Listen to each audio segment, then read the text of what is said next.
오늘 우리에게 주시는 하나님의 말씀은 고린도후서 4장 1절에서 6절까지 말씀입니다. 한 절씩 교독하겠습니다. 그러므로 우리가 이 직분을 받아 긍휼하심을 입은 대로 낙심하지 아니하고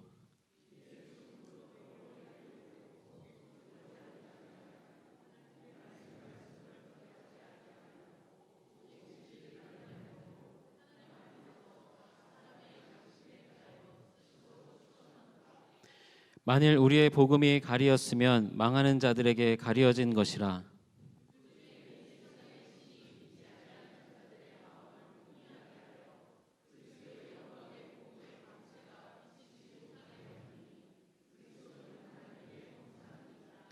우리는 우리를 전파하는 것이 아니라 오직 그리스도 예수의 주 되신 것과 또 예수를 위하여 우리가 너희의 종된 것을 전파함이라.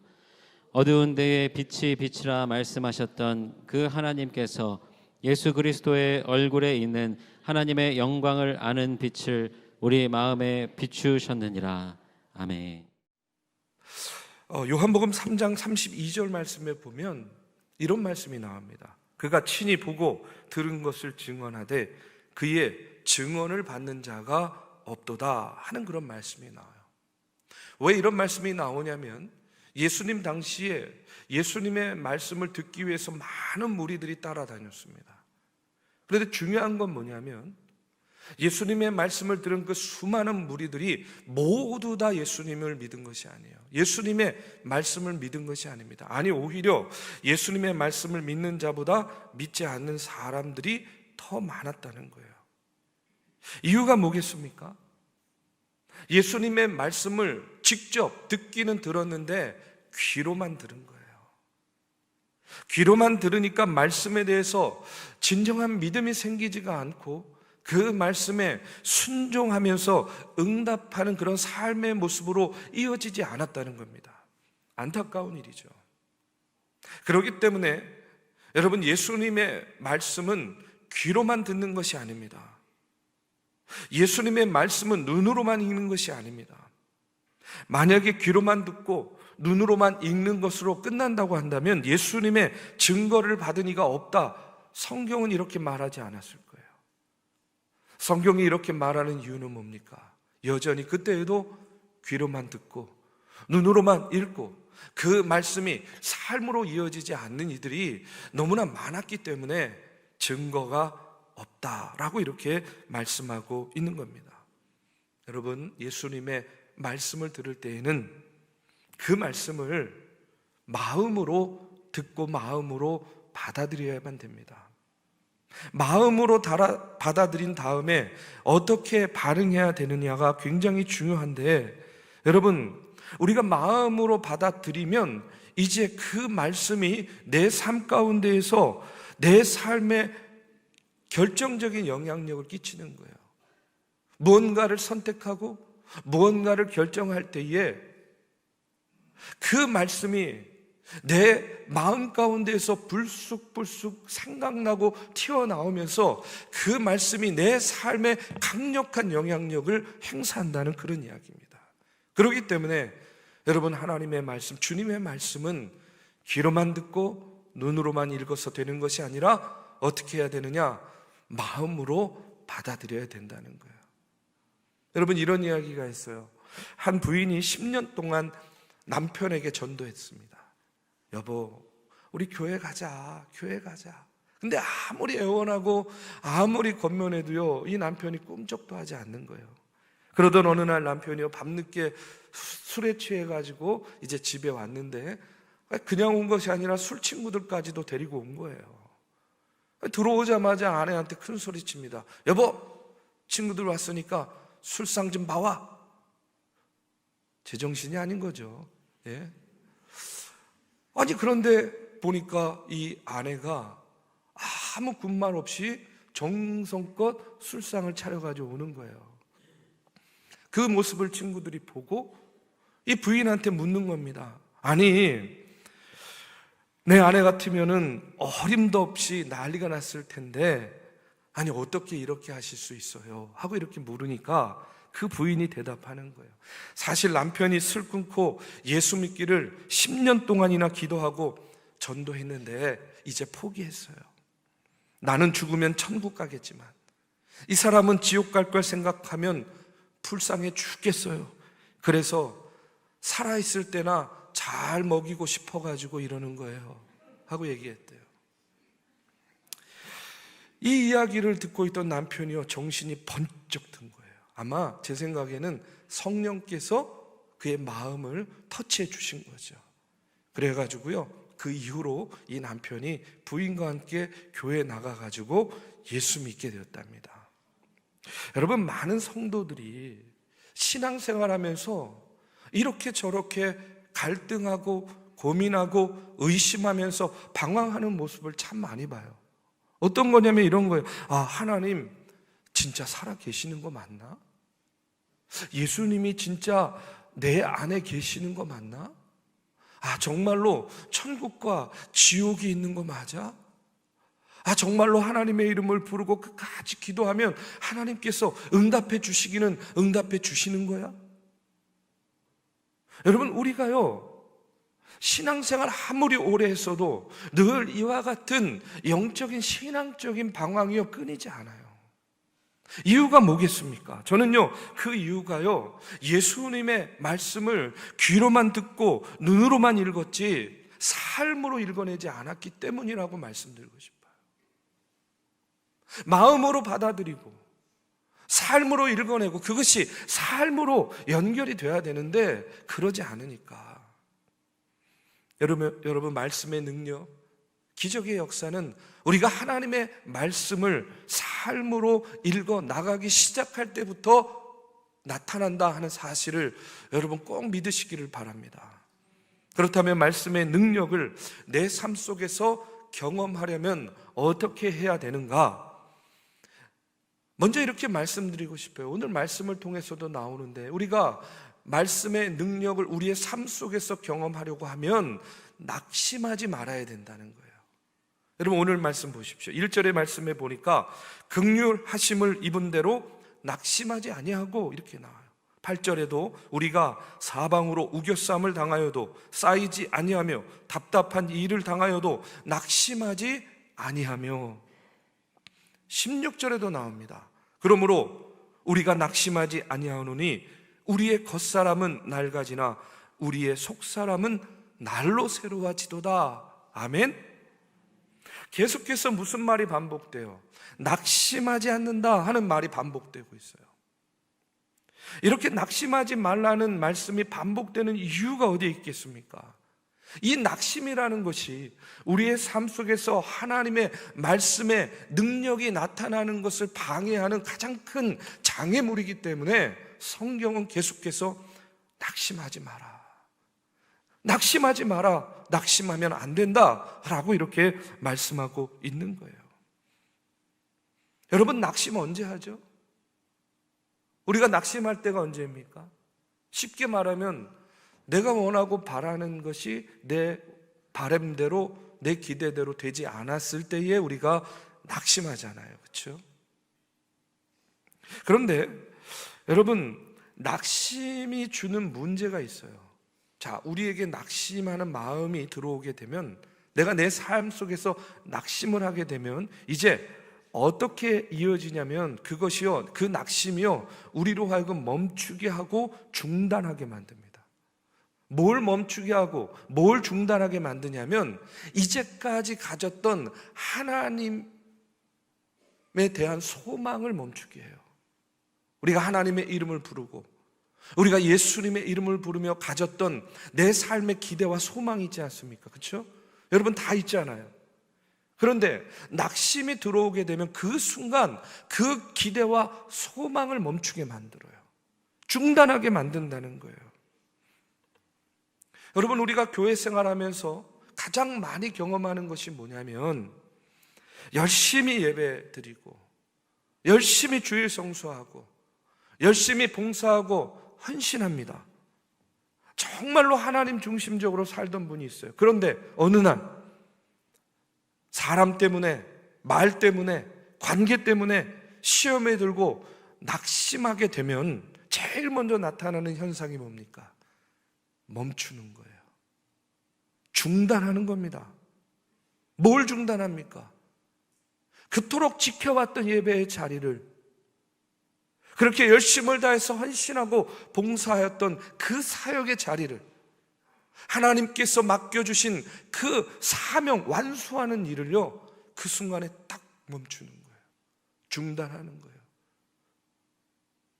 장로님, 권사님, 무슨 일 있어요? 저 시험에 들어서 그래요. 낙심하니까 어떻게 되느냐? 멈추고 중단하는 거예요. 그런데 갈라디아서 6장 9절에 보면 이런 말씀이 나옵니다. 우리가 선을 행하되 낙심하지 말지니 포기하지 아니하면 때가 이름에 거두느니라. 우리가 낙심하지 않고 포기하지 않으면 결국에는 소망을 이루고 거둘 수 있는 일인데, 마귀가 우리의 마음 가운데 낙심이라는 화살을 탁 꽂는 순간 어떻게 된다고요? 멈추게 돼요. 중단하게 되는 거예요. 자, 그런데 참 신기한 게 뭔지 아십니까? 하나님과의 관계 속에서는 이렇게 멈추고 중단했어요. 근데 그 순간에 새롭게 시작되는 게 있어요. 그게 무엇인지 아십니까? 바로 죄가 시작된다는 거예요. 그렇기 때문에 여러분, 낙심이 우리가 하나님의 말씀의 능력을 경험하는 데에 가장 큰 걸림돌과 장애물이 되는 이유가 바로 여기에 있는 거예요. 자, 하나님과의 관계가 중단되는 그 순간에 뭐가 시작된다? 죄가 시작된다는 거예요. 이스라엘을 보십시오. 여러분, 이스라엘이 출애굽할 때에 낙심할 일들이 있었어요. 낙심하니까 원망합니다. 불평합니다. 불순종해요. 그러면서 뭐가 시작되는 거예요? 죄가 시작되는 거예요. 예수님의 제자들도 보십시오. 예수님께서 십자가에 달려 죽으셨어요. 그들의 마음 가운데 낙심이 들어왔어요. 그랬더니 어떻게 됩니까? 그들이요, 뿔뿔이 흩어져요. 그리고요, 오합지졸이 돼버리는 거예요. 구약에도 보면 열왕기상 19장 4절의 말씀에 보면 그 유명한 엘리야 나오지 않습니까? 엘리야가요, 바알의 선지자들과 멋지게 싸워가지고 기적적으로 승리했어요. 그런데 어찌된 일인지 또 그의 마음 가운데 낙심이 들어오니까 그가 뭐라고 이야기하냐면 이렇게 이야기해요. 한 로뎀나무 아래에 앉아서 자기가 죽기를 원하여 이르되, 여호와여, 넉넉하오니 지금 내 생명을 거두시옵소서. 나는 내 조상들보다 낫지 못하니이다. 여러분, 엘리야가 왜 이러는 걸까요? 아니, 넉넉한데 왜 죽여달라 그래요? 아니, 로뎀나무 아래에서 그 용감했던 하나님의 선지자가 이렇게 무력하고 무기력한 모습으로 하나님, 날 좀 죽여주세요, 이러고 있는 거예요. 왜 우리의 삶 속에서 하나님의 말씀이 능력을 발휘하지 못하느냐? 마귀가 이처럼 우리의 마음 가운데 이런저런 모습으로, 모양으로 뭘 심어서? 낙심을 심기 때문에, 낙심 때문에 그런 거예요. 그러면 낙심 가운데 무너지지 않고 나 자신을 지킬 수 있는 방법이 무엇인가? 성경은 이렇게 이야기합니다. 누가복음 18장 1절의 말씀에 보면 예수께서 그들에게 항상 기도하고 낙심하지 말아야 할 것을 비유로 말씀하셨다. 우리가 낙심하지 않기 위해서 예수님이 뭐 해야 된다고 말씀하세요? 기도해야 된다는 거예요. 낙심을 이기는 방법은요, 기도라는 겁니다. 바꿔 말하면 우리가 낙심하는 이유는 우리가 기도를 포기했기 때문에 그런 거예요.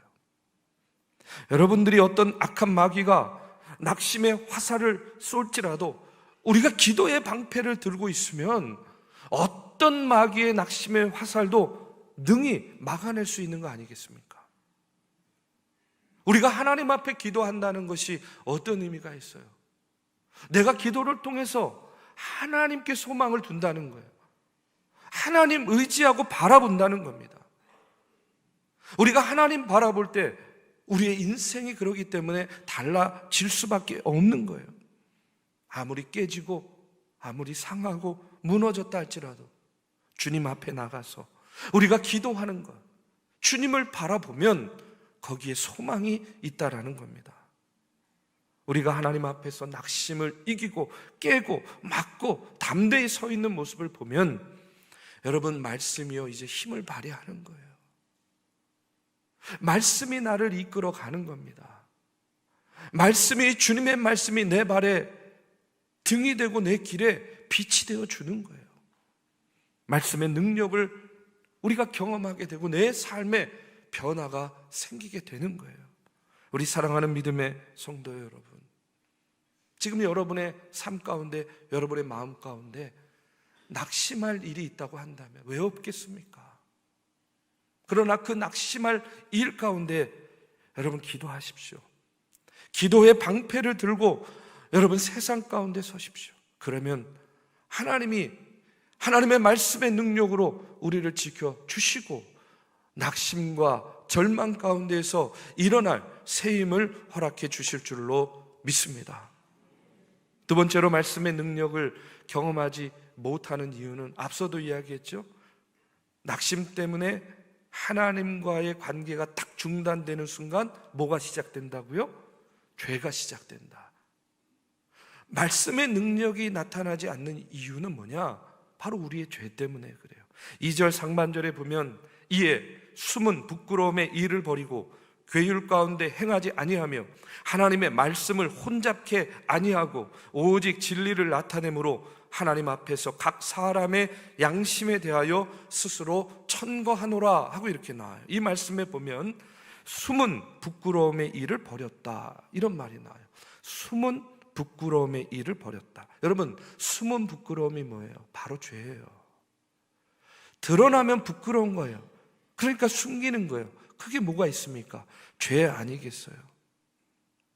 있지도 않으면서 있는 척 하는 거, 한마디로 말하면 위선의 모습이라는 거예요. 그렇기 때문에 여러분, 우리가 꼭 알아야 될 것이 있습니다. 그것은 뭐냐면 말씀에도 능력이 있는 것처럼 죄에도 능력이 있다는 거예요. 여러분, 하나님에게 능력과 권세가 있는데 사단에게도요 능력이 있고 사단의 권세가 있어요. 죄 짓는 일, 여러분 좋은 일입니까? 나쁜 일입니까?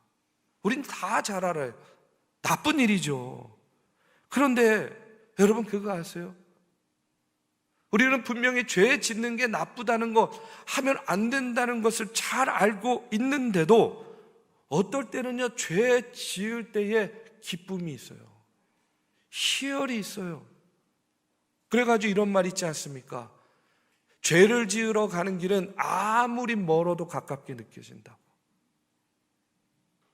왜요? 뭔가 주어지는 게 있으니까 그런 거 아니겠어요? 왜 사기를 칩니까? 왜 거짓말하고 왜 도둑질합니까?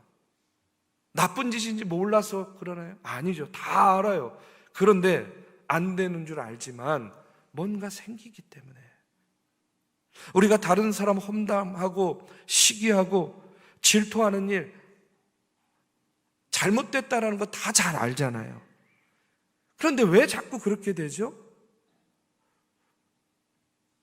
그 순간에 조금 기분이 좋거든요. 예.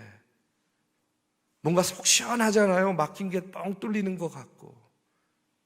그러니까 안 되는 줄 알면서 우리가 그와 같은 일들을 자꾸 범하는 거예요. 죄라면 나쁜 것이다 생각하지만 실제로 그 죄가 우리의 삶에 힘이 되고 우리의 삶에 희열을 줄 때가 있다라는 겁니다. 그렇기 때문에 이 죄라는 것, 이 죄성이요 무서운 거예요. 왜요? 죄를 지으면 다시는 죄 짓지 말아야지, 양심의 가책을 느끼고 괴로워해야 되는데 우리 안에 있는 죄성이 어떨 때는요 오히려 힘이 되고 만족을 느끼고 희열을 느끼게 되니까 이 죄의 심각성을 모르고 어떻게 돼요? 그것을 받아들이게 되는 거예요. 그 죄를 받아들이게 되면, 그 죄성을 우리 안에 품고 살게 되면 여러분은 어떤 일이 벌어지냐면 우리의 마음과 심령이 점점 굳어지게 됩니다. 나도 모르게 간이 굳어져서 간암, 간경화가 되듯이 개인도 교회도 우리 안에 있는 이 죄성의 뿌리를 뽑아내지 못하면 우리도 모르게 어떻게 되느냐? 점점 척박하고 굳어지는 거예요. 예전에는요, 그냥 나와가지고요, 찬송만 불러도 막 눈물이 줄줄 흘렀어요. 전부여 의지 없어서 손 들고 옵니다. 주 나를 박대하시면 내 어디 가오리까? 그냥 찬송만 불러도 눈물이 줄줄 흘렀는데 어느 순간부터인가 감동이 없어요. 감흥이 없어요. 눈물이 없는 교회와 성도들이 되어버립니다. 그 먼 길 마다하지 않고 교회를 찾아와요. 교회로 옵니다. 저 먼 발치에서 우리 교회의 십자가가 딱 보이면 야, 이제 다 왔구나. 기쁨과 감격이 있었어요. 근데 어느 순간부터인가 이제는요, 마음이 덤덤하게 되었어요. 지치고 고난 몸 이끌고 새벽 기도에 나와가지고 별말 하지 않아도 그냥 뭐가 그렇게 서러운지 엉엉 눈물 흘리며 기도할 때가 있었는데 이제는 아무런 감흥이 없어졌어요. 여러분, 왜 그런지 아십니까? 죄가 우리를 그렇게 만든 거예요. 우리 안에 있는 죄성이 우리의 마음을 완악하게 만드는 겁니다. 그러다 보니까 예배를 드려도 찬송을 불러도 말씀을 들어도 감동이 없는 거예요. 자, 그러면 그걸 깨야 되잖아요. 우리 안에 있는 죄성을 걷어내고 깨부셔야 되는데 어떻게 해야 되겠습니까? 하나님의 말씀 앞에 철저하게 회개하고 주님 앞에 서야 되는 거예요. 그러면 하나님 앞에 온전한 모습으로 우리가 서게 되는 거예요. 여러분, 우리를 점점 굳어지게 만드는 우리 안에 있는 죄를, 내 안에 있는 죄성을요, 이 시간 주님의 십자가 앞에 내려놓고 못 박으시기를 주님의 이름으로 축원합니다. 그럴 때 하나님께서 우리를 통해서 말씀으로 일하십니다. 우리를 능력 있게 세워주세요. 문제는 말씀의 능력이 아니라 그 능력 있는 말씀을 들어도 귀로만 듣고 눈으로만 읽고 마음으로 읽지 못하고 여전히 내 안에 있는 죄성을 붙잡고 사는 오늘 내가 문제이다 하는 사실을 우리가 깨달아 알아야 됩니다. 여러분, 하나님의 말씀을 통해서 먼저 내가 죄의 종노릇하는 것이 아니라 하나님의 종노릇하며 내 안에 있는 죄의 뿌리를 뿌리채 뽑아버리고 여러분, 정결함으로 하나님 앞에 설 때에 오늘 하나님의 말씀이 되어서 여러분 우리의 삶 가운데에 역사하실 줄로 믿습니다. 마지막으로 말씀의 능력을 경험하기 위해서는요, 3절에 보면 이런 말씀이 나와요. 만일 우리의 복음이 가리었으면 망하는 자들에게 가리어진 것이라, 이렇게 나와요. 복음이 가리워졌다라고 이렇게 나옵니다. 여러분, 복음이 가리워졌다라는 말을 다른 말로 하면 이렇게 말씀드릴 수 있어요. 악한 마귀, 흑암의 권세, 그것이 역사하여서 우리의 영을 가리웠다는 거예요. 우리의 영이 가리워졌으면 어떻게 되는 거예요? 정신을 못 차리는 거예요. 혼미해지는 겁니다. 그러니까 말씀의 능력을 경험하기 위해서는 어떻게 되느냐? 혼미케 하는 영을 우리가 걷어내야 되는 거예요. 복음이 가리워지지 않도록. 마귀가 우리의 마음을 혼미케 하면 어떤 일이 일어납니까? 중요한 것은 못 듣게 하고 중요하지 않은 것만 듣게 하는 거예요.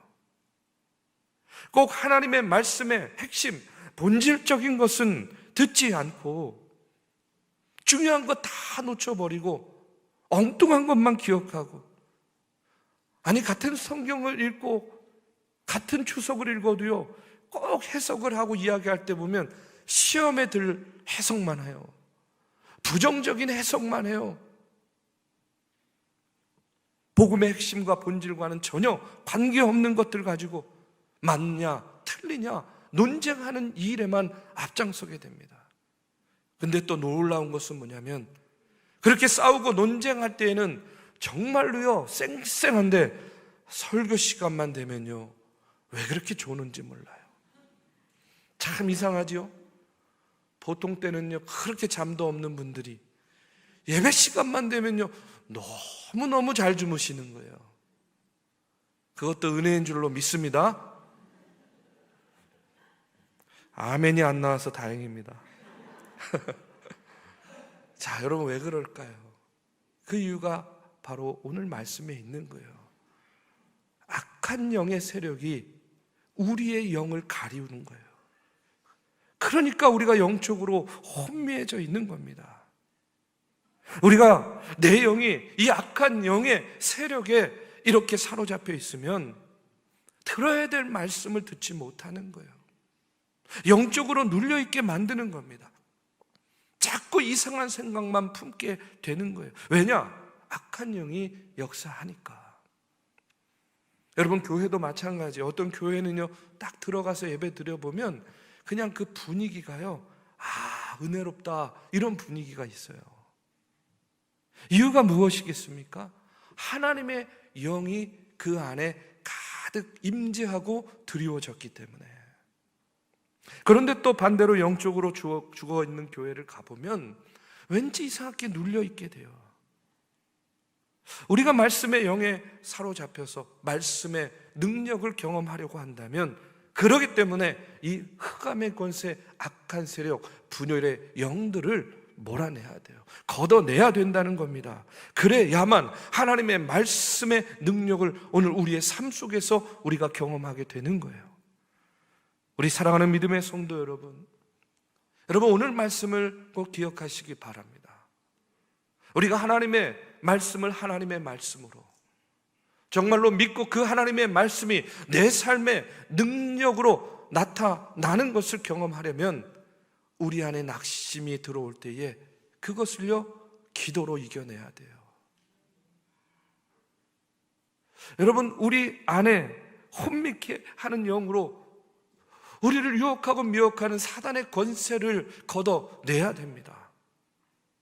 우리 안에 있는 죄의 뿌리, 죄성을 우리가 뿌리채 뽑아내지 않으면, 여러분, 우리는요, 하나님의 종노릇하는 것이 아니라 죄의 종노릇하며 하나님의 말씀의 능력을 경험하기가 어렵게 되는 거예요. 오늘 이 말씀을 여러분 꼭 기억하시고, 여러분 어디에 있든지 무엇을 하든지 하나님의 말씀이 능력으로 나타나는 삶이 되시기를 주님의 이름으로 축복합니다.